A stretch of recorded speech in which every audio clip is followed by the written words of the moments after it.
So I hope this goes well.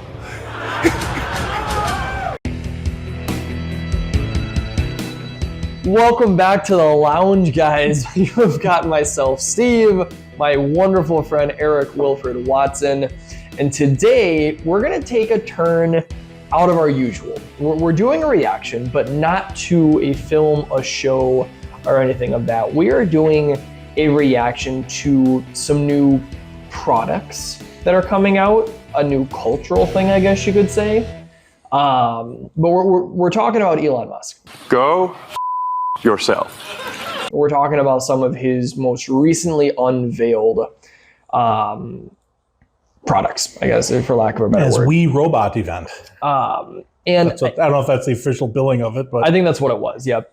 And I want to premise this because I have some personal experience with that company and the timeline of things and how it has just become. He has changed a lot of things over the course of the last decade or so. It started with the Tesla Model S, something that looked a lot like a Jaguar or an Aston Martin, but was electric and started to kind of innovate some things. Well, before that, technically was the Roadster, which was a Lotus Elise. But then you got your Model X, which had the falcon wing doors. A lot of people associate them to the gull wing doors that you would see on like a DeLorean. And then there was the coveted Model 3, started to look a little more sleek, a little more futuristic. It was a little more affordable. Then we got the Model Y, which is a little more consumer friendly, a little sleeker. You know, we don't have a grill in the car anymore. I know none of this. That's fine. I'm not a car guy. Google's your friend. And then the Cybertruck, which I personally feel like is the most god-awful thing. I saw a real one, an actual in-person for real with my own eyes, Cybertruck for the first time the other day. There's a few of them around the Green Bay area. And sadly, it's one of the things that like you see a picture of it and you're like, God, that's ugly. And then you see it in person, you're like, it's got to look better in person. And I actually think it looks worse in person. It's bigger than I thought. It's big, yeah. But so WeRobot, he unveiled further advancements with his Optimus program, which are his AI-driven autonomous robots. I mean, they look like the iRobot guys. And then he unveiled the RoboTaxi and he unveiled the RoboVan. And as I'm watching some of these highlights from some of my former peers, I can't help but go, this shit looks straight out of the movie iRobot. Yeah. And I mean, and Musk said, he goes, we are changing the way the future looks. He says the future should look like the future. And I think that's really cool. And a lot of the shapes and a lot of the lines that he's doing with his vehicles and the robot side of things and whatnot like that, I think are a very unique aesthetic. And they stick out like a sore thumb right now because nothing else really matches with that. But it was really interesting to see. I don't know. What were your thoughts? Have you seen some of the images? Have you seen? I did. I didn't watch the whole event. I watched a few different recaps of it. It's just something that, appropriately enough, popped up on my X feed. And surprise, surprise, right? Uh-oh. You don't look happy. He's been using Brand X.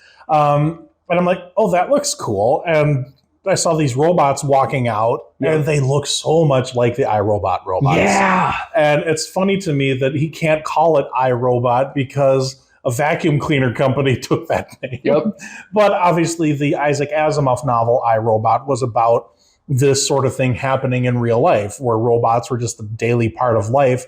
People had their robot servants in their home and whatnot. And Elon Musk is talking about making that an actual thing. The timing of Isaac Asimov, he was a little bit too optimistic. He had this happening in the 80s and 90s and what have you, because he's writing in 1949, 1950. You know, the 80s and 90s seem so far in the future, but autonomous robots took a little bit longer, but seems like they're going to be a reality. Now, here's just because this is the way my brain works, and I apologize in advance for this, folks, but how long do you think it's going to take before somebody one? It's going to be about 30 seconds after the release. 100%. And that's just the way when Elon Musk was saying, you can have it walk your dog, you can have it mow the lawn, you can do pretty much whatever you can think of. I'm like, people are going to fuck it. Even if it just means that they slap something else onto it so that they can, they're going to find a way to fuck it. Did you see the interview with one of them? Yes, where they're like, oh, that's a nice neighborhood. And he was like very conversational. Valley, or do you live in the Santa Teresa area? No, I live in Los Gatos. Los Gatos. Oh, wonderful. Very nice area. Like, what do you? What's hard part about being a robot? It's like, well, I'd say it's just trying to be as human as I can, like a casual tone of voice. I think that was the part that was the most surprising to me. What's the hardest thing about being a robot? Trying to learn how to be as human as you guys are. And that's something I try harder to do every day. Was that it didn't have a robotic voice. It didn't sound like a robot. The mannerisms were there. It was gesturing with its hands. It sounded like a polite surfer guy. Yeah. It's weird. Something I appreciate that he did though, with this compared to the iRobot example, is he did not give them a face. It's this blank kind of thing, and no doubt there's the cameras and the sensors and stuff that are then doing all of that. But I like that he didn't try to make it look like a face. But I'm very impressed with this so far, and I'm curious to see how long it'll be until they are available for sale. I think right now he has them heavily involved in just manual, repetitive labor at the different sites and the gigafactories and things like that. But I'm interested because I remember watching the first live premiere for the Optimus system, and it could pick up a box. Like that's what it did. And now it's they show it doing kitchen work. Yeah. Like it picks up a strawberry. You know. I'm very excited for the Optimus program. One of the things he mentioned is having a babysit your kids. That scares the shit out of me. That's fucking scary, man. I wouldn't want to be the first person to leave my kid alone with the robot, But walking the dog, I can see for sure. Mow the lawn, that'd be nice. Oh my Lord. I don't care how much money you want for that damn robot. To mow the lawn alone, I will buy it. You want $100,000? At this point, I don't care. I don't have $100,000 to give them, but I'll figure it out, man. I hate mowing the lawn. Hate it. Absolutely hate it. That's actually one of the chores I don't mind. But I thought it was funny. I don't know how tongue-in-cheek it was. He delivered it rather deadpan. But Elon Musk said something to the effect of, there's an 80% chance that they won't turn evil. It's like a little tongue-in-cheek there, Elon. Well, 80% chance that this will work out well. It's like... Well, and then when you have them all... So of course, everybody's going to make the Terminator jokes and whatnot. Yes. So I hope this goes well. Even iRobot, they all kind of went evil. Those newer versions all flipped a switch.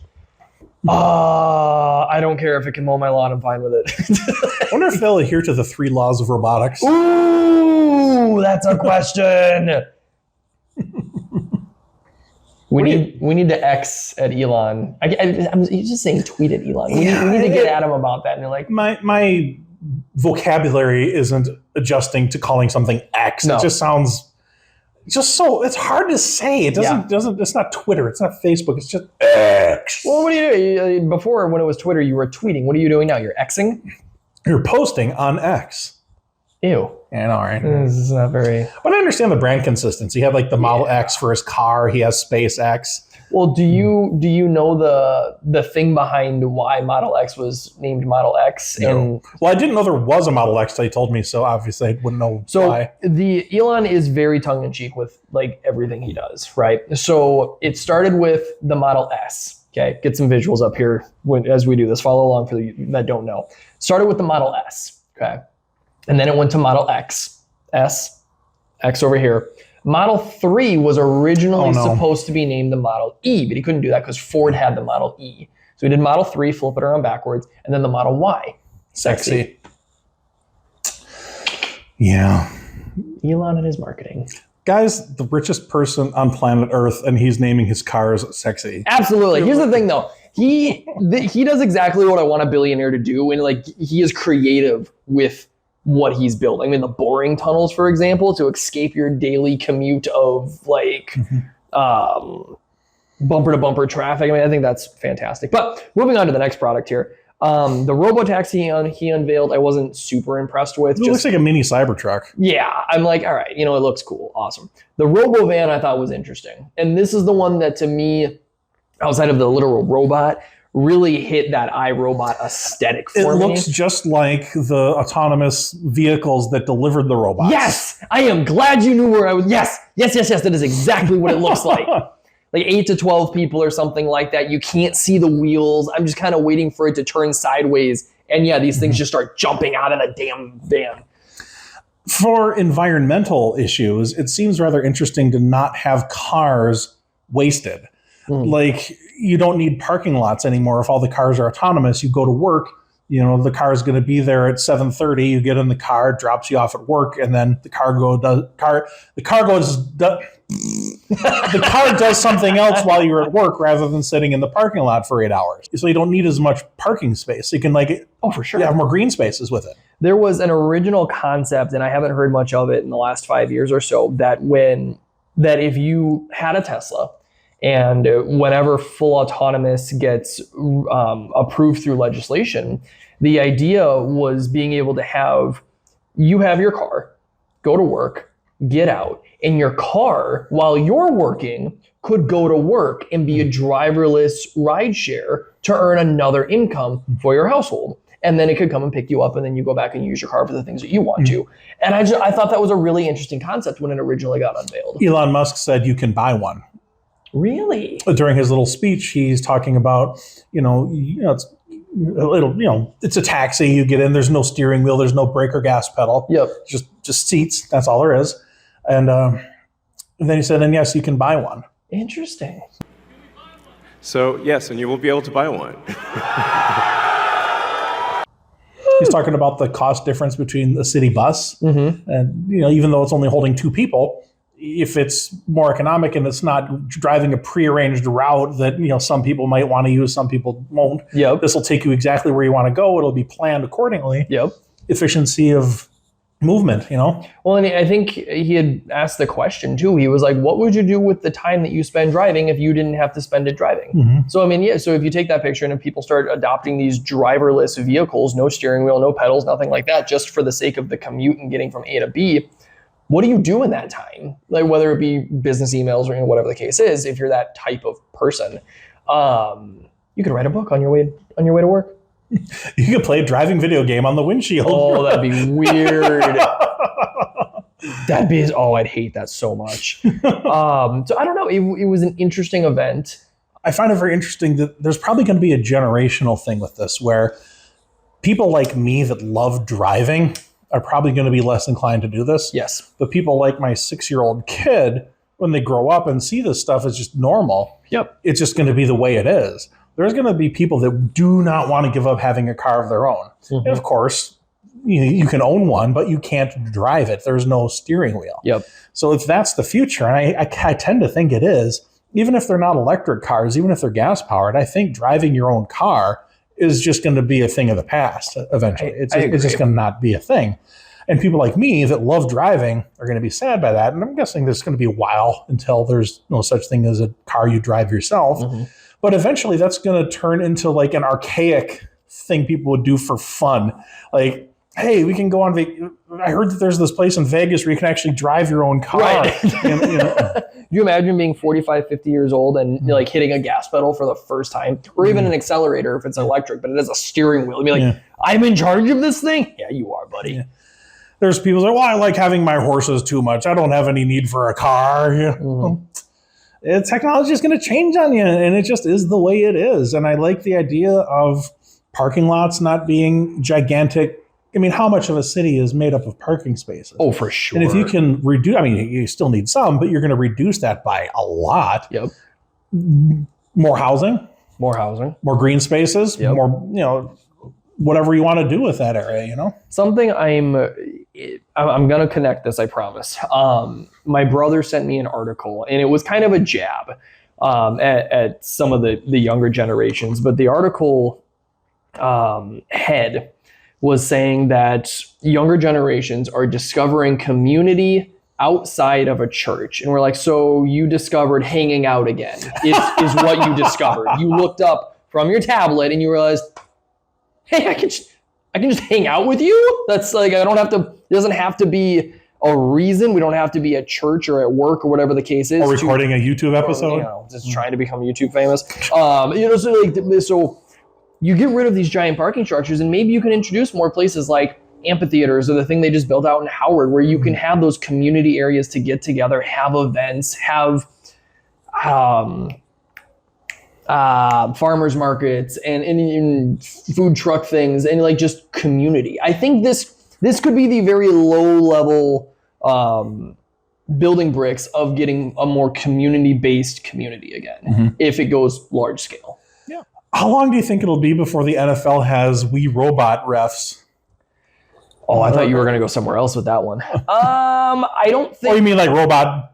Yeah! Like robots playing the game? Well, I mean, because I forget his name, but the NFL on Fox, their mascot... Like a $50,000 robot's a hell of a lot cheaper than an Aaron Rodgers or... No shit, right? Well, then you look at Real Steel. How long till I would watch the shit out of real life Real Steel? Oh my Lord. Rock'em Sock'em robots in real life, 20 feet tall, just pure carnage? I would absolutely... It's one of my favorite movies. Yeah, that's how the robot apocalypse starts. They just have this robot with chainsaw hands that starts to not understand the difference between other robots and people. Oh my Lord. Jerry talked over there. He's too much of a robot. No, it's a term. It's just a phrase. It's not actually a robot. Must kill. Yeah, how long till we get a real RoboCop? Oh boy. Well, he's got his Neuralink thing that he's working on too. It's all very interesting. I would love to hop in a DeLorean and see what 30 years from now looks like. Oh, yeah. Just I'm an older dad. I'm in my 40s and I have a 6-year-old son. I'm envious of the technology he's going to see when I'm long gone. Like, very real likelihood that my son will live to see the 22nd century. Yep. And how mind-boggling of a thing is that, you know? Well, and even you look at things like the idea of commercial space. Right now, SpaceX just did one where, I mean, granted, right now it's a few tech billionaires that can afford to pay for a private trip up to the space station or do an orbit for whatever. But the fact that they're doing that now, how long until that becomes something like, hey, let's take a trip around the moon for the long weekend? I have no doubt that those things are not I don't think they're in the near future, like 20, 30 years, but I think maybe 100 years from now, I think that's easily going to be something that's normal. Yeah, I'm fascinated by the future, and it seems to be coming closer and closer all the time. Even now, the technology that we have, I mean, the smartphone is just a revolutionary object that we just take for granted. I mean, how many pieces of technology? I mean, it's hard to even think of how many different things it's replaced. A tape recorder, a voice recorder. Calculator. My notebook. My school teacher's like, you're not going to be carrying around a calculator in your pocket. You have to memorize how to... I actually will have a calculator. I have the whole internet in my pocket. The entirety of human knowledge. Books. I read books on my phone. Yep. I mean, maps. It would take us an hour just to try to list all the things that the phone has replaced, and people just take it for granted. What's it going to be when that technology is built into something with 2 arms and legs? Yep. No, I completely agree. And I'm glad that it's happening. I'm a big advocate for technology moving forward as long as it's done right. I'll never be one to say that it doesn't need to have checks and balances, especially with something like a robot like that, right? But I think that progress is good, and I think that it has its upsides. I think it's cool on top of all of that. Agriculture in developing countries. Yeah. Oh my goodness, yeah. There's just so much. You know, it's interesting. The world has its problems. There's where people have a dark streak to them. There's just always going to be bad things. But in like after hurricane cleanup, just sending the team of robots to go pick up the debris. Yeah. I mean, you see it a little bit now in the last 20 years or so, but even from a military application, I mean, the inclusion of more things like drones, the inclusion of things like some of the, I look at them and I think RoboDog, but it's basically a robotic donkey that you can put thousands of pounds of gear on to walk next to the troops. They've got low-level exoskeletons to take the weight off of soldiers when we have to have soldiers on the ground. I mean, even those applications, keeping those guys and gals safer. I mean, guns are getting smarter too, man. I mean, I just saw it looked like a Glock, but it kind of replicated Halo. It had a digital round count on the back to let you know literally how many rounds were left in the magazine. I was like, what? I mean, it's wild. I love it. It's wild. Yeah, I'm probably the wrong generation. I like my old technology. I like a record player. I like vinyl. I like the aesthetic. Yeah, and I think that's a good way to put it. I like the aesthetic, but when it comes to my technology, I'm 100% about having a faster computer that does more shit for less money. Yep. I'm 100% about my smartphone having faster internet access with more apps and more stuff that it can do, voice controls. Bring it on, baby. Bring it on. I'm all on board. I just still like driving my own car, but hey, you know what? If I could write a novel while I'm, but then again, the scary thing is AI is going to probably write better novels.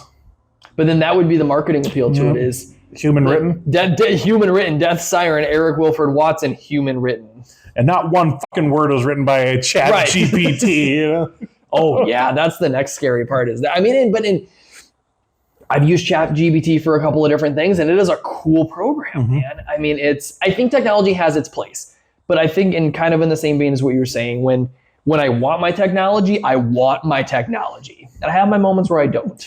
When Chat GPT was a new thing, it actually wrote something rather fascinating and kind of terrifying. Oh. I asked it to have a debate between a Star Wars fan anarchist and a Star Trek fan communist, and debate. And it came up with some really interesting shit. Really? When they're using their fandoms to make their political points. Like if I like an 800 word article or whatever, little debate dialogue. I wish I would have saved it. I don't have it, but it was interesting. I enjoyed reading it. Completely pointless, but I mean, but fun. I don't know. I'm looking forward to it. What I'm curious is, and for our viewers out there, what are your guys' thoughts? Not just on the Wii robot thing. I know that's kind of where this started, but what are your guys' thoughts on upcoming technologies and where some of that's going? Things that are in cycle right now, things that are upcoming. What are your guys' thoughts? Things that maybe we didn't address here on this episode that we maybe should look into. Throw that down in the comments. And if you're a robot, hit that I am not a robot button and just be a bad motherfucker. Yep. Make sure you hit that like button, whether you're a robot or a human. We don't discriminate. Hit that subscribe button, the bell. That way you are aware of the next time a couple of jackasses want to come talk about something. And until next time, guys, cheers. Cheers.